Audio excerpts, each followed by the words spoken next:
இப்போ நம்ம இருக்கிற இடம் நந்தகோபாலன், கிருஷ்ணருடைய வளர்ப்பு தந்தை நந்தகோபாலன், யசோதா அவங்க வீடு இதுதான். அந்த வீட்டை தான் நம்ம பார்த்துட்ருக்கோம். நம்ம யமுனாவில் குளிச்சுட்டு அங்கே நியூ கோகுல்னு ஒரு இடம் இருக்குது. அதை பார்த்துட்டு ஒரு 3 கிலோமீட்டர் தூரம் வந்தால் இந்த இடம் வரும். இங்கே வர்றதுக்கு நீங்கள் ஷேர் ஆட்டோ பயன்படுத்தலாம். அதிகமான காசு கேட்க மாட்டாங்க. 20 ரூபா கேட்பாங்க, இல்லைனா 10 ரூபா கேட்பாங்க. இது தாங்க ஓல்டு கோகுலம், அதாவது கண்ணன், யசோதா, நந்தகோபாலர் வாழ்ந்த கோகுலம் இது தாங்க. இங்கே தான் வந்து பலராமர், கண்ணன், யசோதா, நந்தகோபாலன் இப்படி எல்லோரும் வாழ்ந்தாங்க. இங்கே பாருங்கள், இங்கே வர வழியில் நிறையா குரங்குகள்லாம் இருக்குது. இந்த குரங்குகளுக்கு நம்ம வாழைப்பழம் வாங்கி கொடுக்கலாம். நானும் வாங்கி கொடுத்தேன். இங்கே இருக்கிற நிறைய பேர் வாங்கி கொடுக்குறாங்க. இங்கே வாங்கி கொடுக்குற வாழைப்பழத்தை நம்பி தான் இந்த குரங்குகள்லாம் வாழுது. இதோ பாருங்கள், இங்கே ஒரு பக்தர் வாழைப்பழம் வாங்கி கொடுக்குறாரு பாருங்கள். இந்த பசுமாடும் அந்த வாழைப்பழம் சாப்பிடும். சரி வாங்க, நம்ம நேராக கோகுலத்தை போய் பார்ப்போம். மதுரா கண்ணன் பிறந்தாரில் சிறைச்சாலை, அங்கேருந்து இது ஒரு 10 கிலோமீட்டர் தூரம் இருக்குது. நீங்கள் தனியாக ஒரு ஆட்டோ பிடிச்சின்னு வந்தாலும் வரலாம், இல்லைனா டூரிஸ்ட் மூலமாக வந்தாலும் வரலாம். இப்போ நம்ம பார்க்குறோம்ல, இதுதான் கோகுலத்தோட முன் வாசல் படி. இதோ மேலே ஒரு ஃபோட்டோ வச்சுருக்காங்க பாருங்கள், சிலை மாதிரி. அதில் வந்து என்ன சிலைனா, அது வசுதேவர் வந்து தலையில் கண்ணனை தூக்கிட்டு வந்து இந்த இடத்துல தான் விட்டார். அதாவது 10 கிலோமீட்டருக்கு அண்ணாண்ட சிறைச்சாலையில் பிறந்த கண்ணனை யமுனா நதியை தாண்டி வந்து இந்த கோகுலத்தில் வந்து யசோதாவுக்கு பக்கத்தில் வச்சுட்டு போயிட்டார் வசுதேவர். யசோதாவுக்கு பிறந்த மாயாதேவியை இங்கேருந்து எடுத்துகிட்டு போயிட்டு கம்சன்கிட்ட கொடுத்துட்டாரு. அந்த குழந்தை தான் பெரிய காளியாக உருவெடுத்து கம்சா உன்னை அழிக்கப் போகிறவன் பிறந்து விட்டான் அப்படின்னு சொல்கிற ஒரு காட்சி பார்த்துருக்கீங்களா மகாபாரதத்தில். அந்த குழந்தைய இங்கேருந்து தான் எடுத்துகிட்டு போயிட்டு கம்சன்கிட்ட கொடுத்தாரு வசுதேவர்.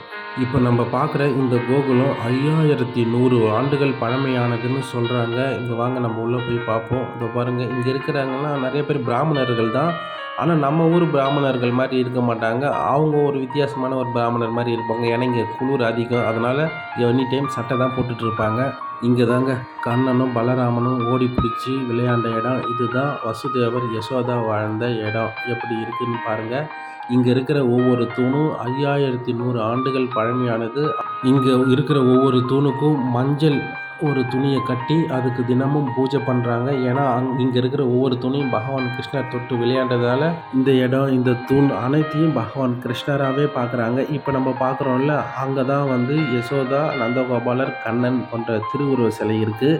நிறைய பேர் அங்கே உட்கார வச்சு அவங்க ஒரு உபன்யாசம் பண்ணுவாங்க. இங்கே இப்படி தான் பிறந்தாங்க, இப்படி தான் வாழ்ந்தாங்கன்னு சொல்லிட்டு நம்ம அந்த உபன்யாசம் கேட்கனாலும் கேட்கலாம். என்ன ஒன்று ஹிந்தியில் சொல்லுவாங்க. பார்த்தீங்களா, இங்கே இருக்கிற தூணுக்குன்னா பூமாலை கட்டி பூஜை பண்ணுறாங்க பாருங்கள். இப்போ நம்ம பார்க்குறோமே, இது தாங்க யசோதா மாதா தயிர் கடைஞ்ச இடம். இங்கே தான் வந்து தயிர் கடைவாங்க. கண்ணன் இங்கேருந்து தான் வெண்ணெயை எடுத்து திருடி தின்ன இடம்னா இந்த இடம் தான்.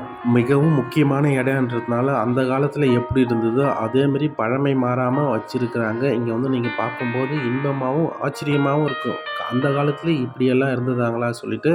இப்போ பார்க்குறோம்ல, இவர் ஒரு ஐயர், அதாவது பட்டாச்சாரியார். இங்கே இருக்கிற எல்லாருக்கிட்டையும் நீங்கள் என்னென்னு கேட்டால் அதுக்கான விளக்கம் சொல்லுவாங்க இது அப்படின்னு. ஆனால் உங்களுக்கு ஓரளவுக்கு ஹிந்தி தெரிஞ்சிருந்தால் நல்லா உங்களுக்கு எல்லாமே புரியும். நம்ம முன்னாடி பார்த்தது யசோதா தயிர் கடைஞ்ச இடம், கண்ணன் பலராமன் ஓடி விளையாண்ட இடம், அந்த மாதிரி இடத்த தான் பார்த்தோம். இப்போ பாருங்கள், இது வெளி சைடு. முதல்ல நம்ம உள் சைடு பார்த்தோம்ல, இது வெளி சைடு. இந்த வெளி சைடில் என்னென்ன இருக்குன்னா, கண்ணனுக்கு தனி ரூமு, பலராமனுக்கு தனி ரூமு, நந்தகோபாலருக்கு தனி ரூமு, இப்படிப்பட்ட இடங்கள் இருக்குது. இங்கே இருக்கிற ஒவ்வொரு இடத்துலையும் இங்கெங்கே இப்படி இப்படி இருந்தாங்கன்னு சொல்லிட்டு அங்கே இருக்கிற பட்டாச்சாரியர்கள், அதாவது பிராமணர்கள் நமக்கு சொல்லுவாங்க. நீங்கள் அதை புரிஞ்சிக்கலாம். ஆனால் கொஞ்சம் ஹிந்தி தெரியணும். யாருக்கும் இங்கே தமிழ் தெரியாது.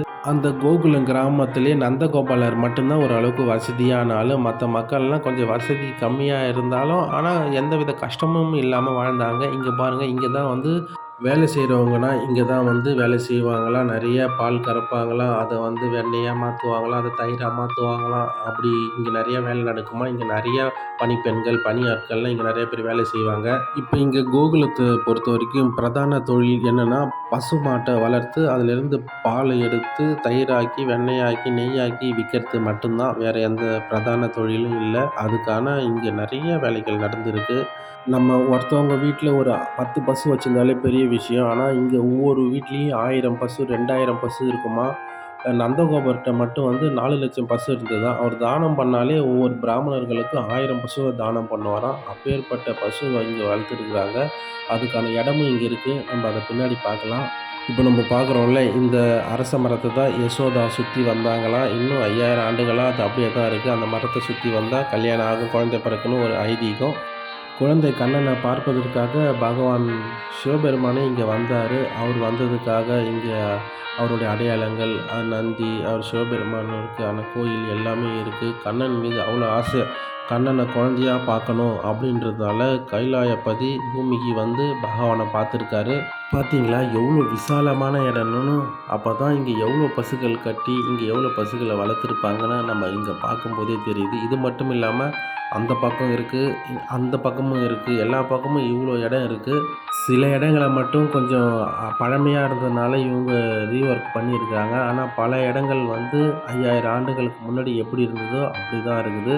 இந்த தரையை கொஞ்சம் மாற்றிருக்காங்க. அதுக்கப்புறம் கொஞ்சம் சேதாரம் அடைஞ்ச திரையெல்லாம் மாற்றிட்டு ஒரு அளவுக்கு சரி பண்ணியிருக்காங்களே தவிர மீதி எந்த ரீஒர்க்கும் பண்ணலை. அப்படியே தான் இருக்குது. நம்ம இப்போ முன்னாடி பார்த்தது வந்து பின்புறம். இப்போ வந்து உள்ளே வரும்போது வலதுபுறம் இந்த இடம் தான் வரும். இங்கே குரங்குகள் கொஞ்சம் ஜாஸ்தி அதிகம். அதனால் நீங்கள் எந்த பொருள் கொண்டு வந்தாலும் கொஞ்சம் ஜாக்கிரதையாக வச்சுருக்கணும். அதேமாதிரி செருப்பு நீங்கள் போட்டுட்டு வந்தாலும் கீழே விழும்போது சில கடைக்காரங்கக்கிட்ட பார்த்துக்க சொல்லிட்டு வாங்க. ஏன்னா அதையும் இங்கே இருக்கிற குரங்குகள் தூக்கிட்டு போயிடும். இங்கே வந்து நம்ம குரங்குகளுக்கு வாழைப்பழம் கொடுக்கலாம். அதுக்கப்புறம் பசுக்களுக்கு பக்கத்தில் இங்கே கீரை வைப்பாங்க. அதை வாங்கி பசுக்களுக்கு கொடுக்கலாம்.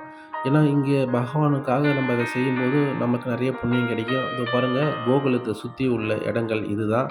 இங்கே ஏன் இப்படியே இருக்குதுன்னு கேட்டால் அதுக்கு ஒரு பிராமணர் சொன்னார், இது கொஞ்சம் பழமை மாறாமல் இருக்கிறதுனால தான் சுற்றுலா தலமாக இருக்குது. இல்லைனா இது கொஞ்சம் மாறி இருக்கும், அதனால் இப்படியே வச்சுருக்கோன்னு சொல்கிறாரு. இப்போ நம்ம பார்க்குற இடம்னா இப்போ புதுசாக கட்டினதான். இதுக்கு முன்னாடி 5100 ஆண்டுகளுக்கு முன்னாடி இருந்த இடம்னா நம்ம உள்ளே பார்த்தோம்ல அந்த தூண், அதுதான் 5100 ஆண்டுகளுக்கு முன்னாடி. இப்போ நம்ம பார்க்குறோம் பாருங்கள், இதெல்லாம் கோகுலத்தை சுற்றி உள்ளே இருக்கிற இடங்கள். இப்போ இந்த குறிப்பிட்ட இடத்துல மட்டும் பசுக்களை கட்டி மேய்க்கிறாங்க. ஆனால் இதுக்கு முன்னாடி நம்ம சுற்றி பார்த்தோம்ல எல்லா இடமும் பசுக்களாக தான் இருக்குமா. அந்த அளவுக்கு இங்கே லட்சக்கணக்கான பசுக்களை வசுதேவர் வளர்த்து பால், தயிர், நெய் போன்றவற்றை உருவாக்கி இங்கே மக்களுக்கு விநியோகம் பண்ணியிருக்காரு. அதுதான் இங்கே பிரதான தொழிலும். இங்கே அதை எடுத்து கொண்டு போயிட்டு சந்தை சொல்கிற மதுராவில் விற்பாங்களாம். இப்போ நம்ம இருக்கிற இடம் யசோதாவுக்கு குழந்தை பிறந்ததில்ல, அந்த பெண் குழந்தை, அந்த குழந்தை பிறந்த இடம் இதுதான். இப்போ அதை நம்ம இப்போ ஜூம் பண்ணி பார்த்தோமே, அதுதான் வந்து கோகுலம். நம்ம கண்ணன் தேவகி மாதா அவங்களுக்கு தான் மகனாக பிறந்தார். யசோதாவுக்கு பிறக்கல. யசோதாவுக்கு பெண் குழந்தை தான் பிறந்தது. அதனால தான் பகவான் தேவகிக்கு பிறந்த ஆண் குழந்தையான கண்ணனை இங்கே யசோதா கிட்ட விட்டுட்டு யசோதாவுக்கு பிறந்த அந்த பெண் குழந்தைய எடுத்துகிட்டு போயிட்டு கம்சன் கையில் கொடுத்துட்டாரு. அப்போ அந்த பெண் குழந்தையை யசோதா பெற்றெடுத்த இடம் இந்த இடம் தான் சொல்கிறாங்க. இங்கே அந்த யசோதா பெற்ற பெண் குழந்தையான அந்த மாயாதேவிக்கு இங்கே சிலை இருக்குது. இந்த இடத்துல அவங்க கோயிலாக வச்சு வழிபடுறாங்க. இப்போ நம்ம பார்க்குறோம்ல அந்த கோவில் இந்த இடம் தான். இந்த இடத்துல தான் வந்து அந்த பெண் குழந்தையை பெற்றெடுத்ததாகவும் இங்கே தான் வந்து யசோதா குழந்தை பெற்றதாகவும் இங்கே இருக்கிற இந்த அது ஒரு அம்மா இருக்காங்க பாருங்கள், அவங்க சொன்னாங்க. அதனால் இந்த இடத்த அந்த மாயாதேவிக்கு சிலை வச்சு இங்கே கோயிலாக வச்சு வழிபடுறாங்க. இது தாங்க மாயாதேவி.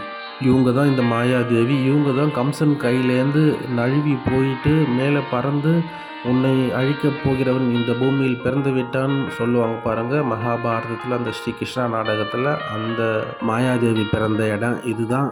நன்றி நண்பர்களே. இந்த வீடியோ பிடிச்சிருந்தா நம்ம சேனலுக்கு கூட சப்ஸ்கிரைப் பண்ணுங்கள், நம்ம வீடியோவை லைக் பண்ணுங்கள், ஷேர் பண்ணுங்கள். மீண்டும் வேறு ஒரு வீடியோவில் சந்திப்போம். நன்றி, வணக்கம்.